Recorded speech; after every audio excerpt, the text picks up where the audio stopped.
So I'm in an iconic Scottish location today, famed for its feature in Skyfall, where he parks up the Aston Martin, takes in a deep breath before the big finale. But today we're doing something slightly different. I'll be trying to create a car scene, sort of using the Inspire 2 and a Zenmuse X5S, a lovely setup. And we'll be using a Renault Sport, who belongs to one of our new employees, Ian, who's just over there. So the first shot is planned to come down that cascading waterfall and open up into the road there, capturing the car, and then we'll shoot a few more for the sequence. I'll be shooting 4K, 30 frames D-Log. That's the plan. So let's get the drone up in the air, get the car into gear, get filming, and see what we can get. I hope you like the Barber jacket I'm sporting. I thought it's appropriate for this James Bond type video. Okay, so for the first shot, I saw a nice little waterfall up there, so I'm heading up to that, and the idea is to come swooping down and basically pan up to the car. Okay, so that shot proved a bit more difficult, and I didn't quite realise how far away we were from the road, so it's not great. So I just got some nice B-roll of the waterfall going up, which could be nice, and then I'm going to try the river shot coming up and round to the road.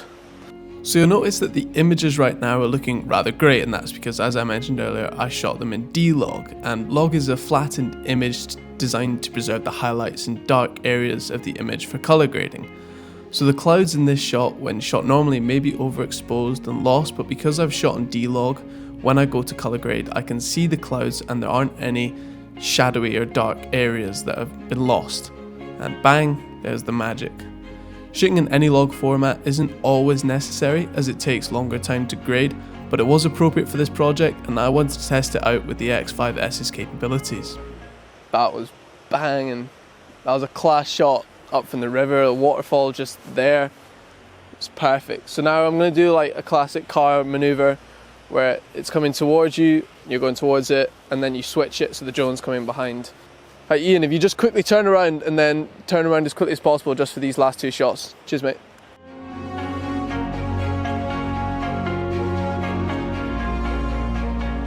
Okay, so we've got the drone down just in time. Got my first three shots, really happy with them. Going to move on to the next section, and the whole idea is right now here we're not at the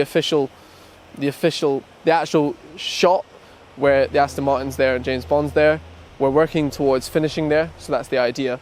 So this is just a little intro, so we're going to go over near to that spot and finish off there. Obviously we'd love to have an Aston Martin or a nicer car, but we don't have the budget for that. Luckily Ian's got a nice quick car that does the job. Right, see you at the next location.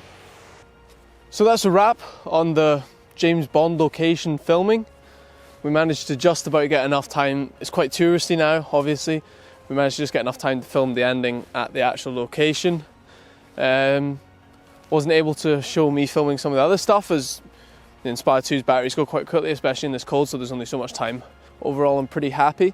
What I'm going to do now is just edit it all together nicely, make a little mock car commercial, and I'll show you that now, and hopefully you enjoy it. Remember to like, subscribe, and we'll catch you in the next video.